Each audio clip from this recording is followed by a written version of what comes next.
एक serial killer और उसका कॉपी कैट किलर, ये दोनों एक दूसरे के सामने आते हैं। इन दोनों में एक पास्ट है, एक हिस्ट्री है जो इस मूवी की मिस्ट्री है।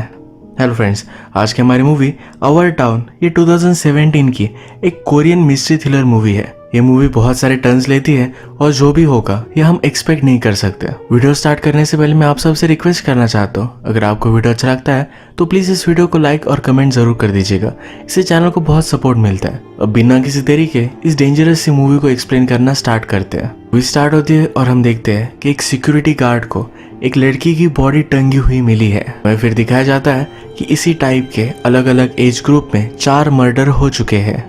नेक्स्ट सीन में हम हमारे मेन कैरेक्टर जिसका नाम है यंगजू इसे गेमिंग पार्लर में देखते हैं। वहाँ उसकी लैंडलॉर्ड आई तो जल्दी से वहां से वो भाग गया क्योंकि बहुत दिनों से उसने कुछ भी रेंट पे नहीं किया था। यंगजू एक राइटर है। एक वीडियो गेम की कंपनी को वो अपनी स्क्रिप्ट की आइडिया सेल करना चाहता था पर वो उसमें इंटरेस्टेड नहीं थे। वो कहते हैं तुमने जो भी लिखा है वो इतना रियल नहीं है, इतना ज्यादा वायलेंस नहीं चलता। यंगजू कहता है कि आपको इससे रियल नहीं मिलेगा। गेमिंग वालों ने उससे कहा तुम्हें क्या पता, क्या तुमने किसी आदमी को मारा है? यहाँ पर यंगजू के चेहरे पर अम्यूजमेंट थी। नेक्स्ट सीन में हमें पुलिस की मीटिंग दिखाई जाती है। यहाँ हमारा और एक मेन कैरेक्टर है जिसका नाम है जेशिन। जो भी सिटी में मर्डर हो रहे हैं इस केस का इंचार्ज जेशिन ही है। उसके बॉस उसे इन्वेस्टिगेशन के बारे में पूछते हैं पर कुछ भी प्रोग्रेस नहीं हुई थी। उसे बहुत डांटा जाता है। यंगजू पुलिस स्टेशन में आया था। वहां से हमें पता चलता है यंगजू और जेशिन ये एक दूसरे के फ्रेंड्स हैं। जेशिन यंगजू से कहता है ज्यादा ड्रिंक मत किया करो, इससे तुम्हारी राइटिंग में तुम्हें प्रॉब्लम आएगी।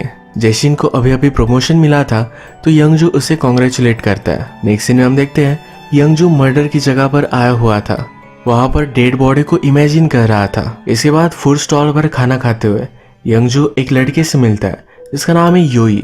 ये दोनों मर्डर के बारे में डिस्कस करते हैं। यंगजू कहता है किलर यही कहीं रहता होगा। यंगजू जब घर पर आया तो उसके लैंडलॉर्ड ने उसके घर को लॉक कर दिया था। वो पेफोन से उसे कॉल लगाता है, कहता है कि आपको ऐसा नहीं करना चाहिए था, मुझसे आप बात कर सकती थे। वो हमेशा लैंडलॉर्ड को इग्नोर करता रहता था तो ये सही नहीं था। वो फिर फुटपाथ के पास बैठकर ही ड्रिंक करता है। कुछ बाइकर रास्ते से गुजर रहे थे तो उनमें से एक ने उस पर धुआं डाल दिया। ये सब उसके फेस पर आया था। वो बहुत ही ज्यादा गुस्सा था। उसने देखा कि रास्ते के साइड पर एक गाड़ी रुकी हुई है। गाड़ी में एक कपल मेकआउट कर रहे थे।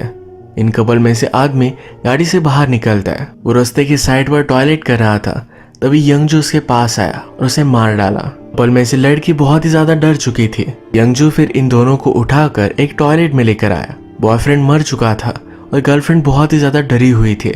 यंगजू से कहता है तुम में क्या टैलेंट है? वो डर कर ही कहती है कि मैं गाना गा सकती हूँ। यंगजू कहता है कि मुझे गाकर सुनाओ, अगर तुमने अच्छे से गाया तो तुम्हें मैं छोड़ दूंगा। वो गाना गा रही थी तभी पीछे जाकर यंगजू ने उसका गला काट दिया। ये सीन खत्म होने के बाद हमें पता चलता है ये सब यंगजू की इमेजिनेशन थी। वो राइटर है। रास्ते के सामने गाड़ी आई तो उसने ये सब इमेजिन किया था। रात उसने बाहर ही बिताई और अगले दिन वो लैंडलॉर्ड के पास पहुंचा। वो उससे कहता है कि आपको रेंट चाहिए, मेरे पास हार्ड डिस्क है जो मैं सेल कर आपको रेंट दे सकता हूँ। ये लैंडलॉर्ड भी मान गई और उसके साथ उसके रूम तक आई। वो आसपास देखती है तो कहती है तुमने कितना घटिया घर रखा है। वो बहुत कुछ कंप्लेंट कर रही थी। यंगजू ने देखा कि उसकी फैमिली फोटो टूट चुकी है। इस पर वो बहुत ज्यादा गुस्सा हो गया। उसे पूछता है ये कैसे हुआ? लैंडलॉर्ड कहती है कि चाबी बदलने के लिए जो आदमी आया था शायद उसने तोड़ा होगा। यंगजू उससे ऊंची आवाज में बात कर रहा था तो कहती है कि क्या तुम्हें तमीज नहीं है? यंगजू को और भी ज्यादा गुस्सा आ गया। उसने उसे मार डाला। इस बार का मर्डर ये एक रियल मर्डर था। उस पर शक ना आए तो लैंडलेडी के ही पैसे लेकर उसने एक इन्वेलप में डाले, अपना नाम उस पर लिखा, यानी कि पुलिस को लगेगा यंगजू ने सही से रेंट पे किया था, उस पर शक नहीं आएगा। सिटी में बहुत सारे मर्डर हो ही रहे थे।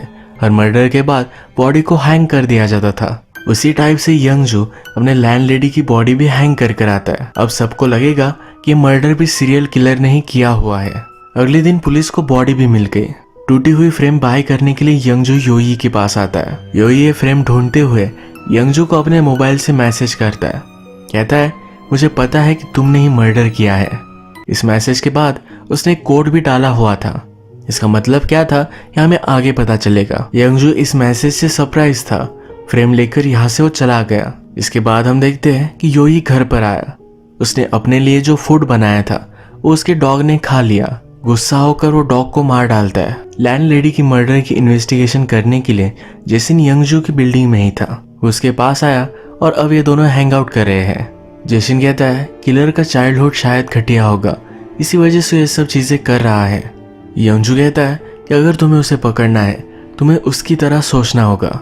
उसे फिर एक स्टोरी वो बताता है। वो कहता है एक फ्यूनरल पर 2 सिस्टर्स थे। वहां पर एक आदमी आया जो बड़ी सिस्टर को पसंद आ गया। देखते ही उसे प्यार हो गया था। रात में इसी बड़ी सिस्टर को सपना आता है कि अपनी सिस्टर को उसने मार डाला है। अब यंगजू जेसिन से पूछता है कि सपना उसे क्यों आया।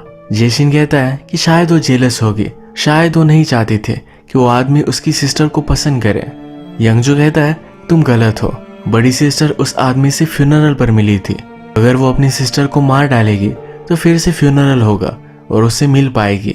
तुम्हें इस तरह से सोचना चाहिए। जेसिन को शक है कि जो मर्डर अभी अभी हुआ है वो एक कॉपी कैट किलर का काम है, यानी कि रियल किलर ने काम नहीं किया था। अगले दिन जेसिन अपने सीनियर से बात कर रहा था। उसके सीनियर कहते हैं कि बहुत सालों पहले एक ऐसा ही मर्डर हुआ था।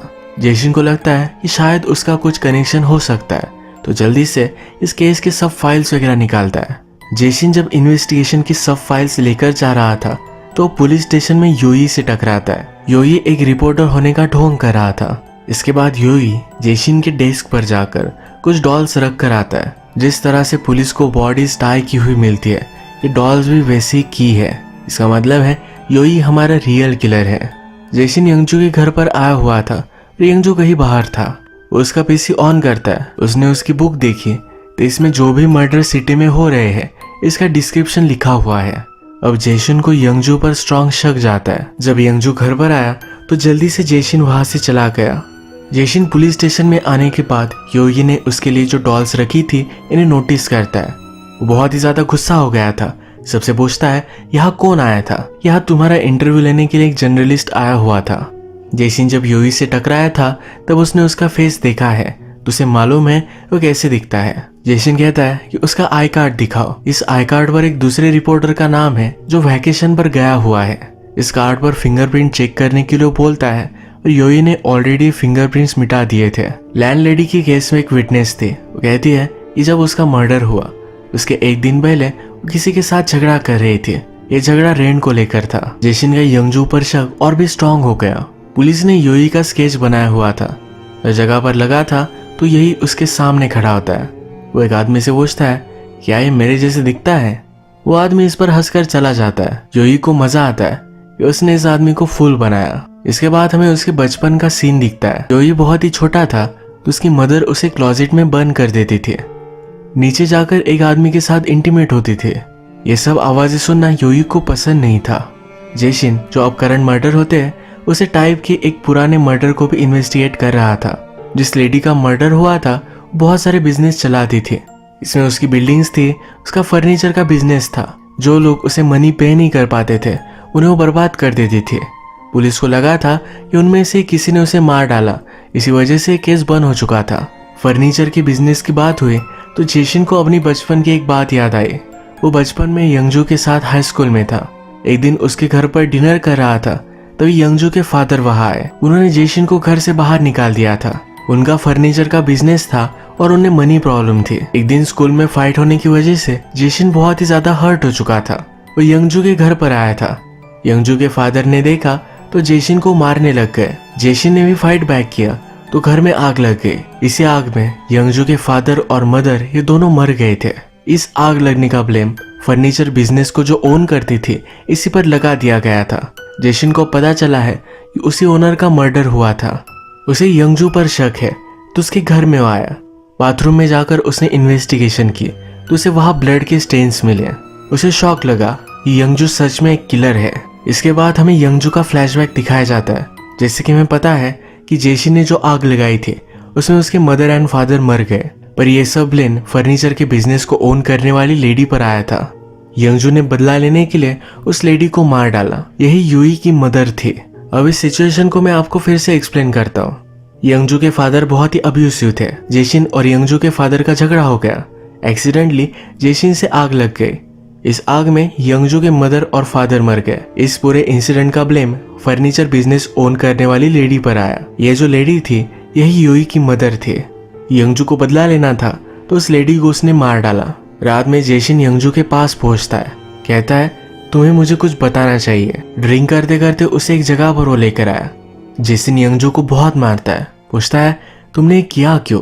यंगजू को मारते मारते ही जेशिन को एक कॉल आया। सिटी में 2 पुलिस ऑफिसर्स का मर्डर हो चुका है। ये मर्डर योई ने किया था। जेसिन ने फिगर आउट कर लिया कि यंगजू रियल किलर नहीं है, पर अपनी लैंडलेडी को उसने मारा हुआ था। यंगजू जेशिन से कहता है मुझे अरेस्ट कर लो। जेशिन कहता है कि सजा अब रियल सीरियल किलर को ही होगी। यंगजू उसका फ्रेंड है तो उसने उसे छोड़ दिया। नेक्स्ट सीन में हम देखते हैं कि योई ने यंगजू को कॉल किया था। वो उसे काउंसिल की मीटिंग में बुलाता है। यंगजू को पता है कि मैसेज उसे सीरियल किलर ने किया था। ये सीरियल किलर का मैसेज उसने जेसिन को भी दिखाया हुआ है। काउंसिल की मीटिंग में डिस्कशन चल रहा था कि सीरियल किलर से बचने के लिए सब लोग पूरी सिटी में पेट्रोल करेंगे। ये मीटिंग खत्म होने के बाद यंगजू योई का पीछा करता है। उसे शक है कि वही एक सीरियल किलर है। योई के शॉप के ऊपर कुछ डिजिट्स लगाए हुए हैं। यह वही डिजिट्स है जो सीरियल किलर के मैसेज में थे। जेशिन सब विक्टिम्स का बैकग्राउंड चेक करता है। विक्टिम जिस स्कूल में थी यही पर योई भी था। जेशिन ने फिर योई की वेबसाइट देखी और उसे पता चल गया कि वही सीरियल किलर है। नेक्स्ट सीन जब हम देखते हैं तो योई एक टीनेजर था। उसे एक लड़की बहुत ही पसंद आती थी जिसका नाम था सोयुन। सोयुन का भी मर्डर हो चुका है। योई ने सोयुन को एक फोन दिया था पर वो उसका फोन कभी भी उठाती नहीं थी। योई उसके घर पर पहुंचा तो उसे दरवाजे पर ही रखती है। योई कहता है कि मुझे एटलीस्ट घर में बुलाओ, बाहर ठंड है, मैं कॉफी पी सकता हूँ। सोयुन के साथ उसका बॉयफ्रेंड था जिसका नाम था मैसोंग। मैसोंग और सोयुन ने योई का मजाक उड़ाया और वो अंदर चले गए। इस बात को बहुत सारे साल गुजर चुके हैं। अब योई ने सोयुन को मार डाला है और वो मैसोंग के पास पहुंचता है। उससे पूछता है क्या तुम हमारे क्लासमेट्स के कांटेक्ट में हो। मैयुंग कहता है कि सोयुंग मेरी गर्लफ्रेंड थी, हम इंटीमेट होते थे तो अजीब अजीब वो आवाजें निकालती थी। योई इस पर उसे कहता है कि अब वो मेरी है। मैयुंग को बहुत ही एम्बैरेस लगा। वो कहता है मैं सिर्फ मजाक कर रहा था। योई ने एक चाकू लेकर मैयुंग को मार डाला। उसके कान में कहता है तुम बहुत ही अजीब अजीब आवाजें निकालते हो। योई को सोयुन ने धोखा दिया था, इसी वजह से उसने उसे मारा था। जो दूसरे मर्डर उसने किए थे वो उन्हीं लड़कियों के थे जो सोयुन की तरह दिखती थी। अब जब जो जेशिन को पता है कि योई मर्डरर है तो उसके घर पर वो पहुंच जाता है। सब इन्वेस्टिगेशन कर रहा था तभी योई ने उसे बेहोश कर दिया। उसने फिर यंगजू को कॉल लगाया, कहा कि तुम्हारा फ्रेंड मेरे पास है, आकर उसे लेकर जाओ। यंगजू घबरा कर जल्दी से वहां पहुंचता है। योई के घर में उसने ब्लड नोटिस किया। घर से बाहर आने के बाद योई कार में था। ये कार वो स्टार्ट करता है पर यंगजू उसका पीछा करता रहता है। वो उसका पीछा करते करते प्लेग्राउंड तक आया। प्लेग्राउंड में जेशिन को लटकाया हुआ है, वो अभी भी जिंदा है। एक जगह पर बैठकर योई उस पर गन लगाता है। इस टाउन में मैं सिर्फ तुम्हारी ही वजह से आया हुआ था। यंगजू जल्दी से जाकर जेशिन को छुड़वाने की कोशिश कर रहा था पर योई ने जेशिन को गोली मार दी। वो फिर यंगजू के पास आया। उसे वो टीचर बुलाता है, कहता है कभी कभी मैं तुम्हारे लिए थैंकफुल होता हूँ, कभी कभी लगता है तुमसे बदला लिया जाए। योई ने अपनी गन यंगजू को दे दी। वो चिल्लाया कि मुझे मार डालो। वो उसे मार नहीं सकता था पर योई ने खुद ट्रिगर दबा दिया। अब योई यंगजू को थैंकफुल क्यों था, उसने उसे टीचर क्यों बुलाया, इसका रीजन हमें पता चलेगा। योई के मदर के गुजर जाने के बाद उसे स्कूल में लड़के बुली करते थे। उन लड़कों से यंगजू ने उसे बचाया था। यंगजू और योई ये दोनों फिर एक ही स्कूल में थे। यंगजू हमेशा उसका ख्याल रखता था, इसलिए योई उसे टीचर बुलाता है। योई को पता था कि यंगजू ने उसकी मदर को मारा है क्योंकि ये जब मर्डर हो रहा था तो योई क्लोजेट में ही था। उसने उसे देखा था और इतने सारे साल उससे बदला लेना चाहता था। लास्ट में उसने यंगजू के हाथ में गन रखकर ही अपने आप को मारा है, यानी कि सब मर्डर का इल्जाम अब यंगजू पर आएगा। फाइनली उसने अपना बदला ले ही लिया। इसी तरीके से ये मूवी एंड हो जाती है। आज का वीडियो हम यही खत्म करते हैं। आपको वीडियो अच्छा लगा तो प्लीज इस वीडियो को लाइक कर दीजिएगा। मैं बहुत सारी मूवीज लेकर आता रहता हूँ तो प्लीज इस चैनल को सब्सक्राइब कर दीजिए। बेल नोटिफिकेशन आइकॉन दबाना मत भूलिएगा। हम फिर से मिलेंगे और एक नई मूवी के साथ। तब तक के लिए थैंक यू और आप अपने आप का ख्याल रखिए।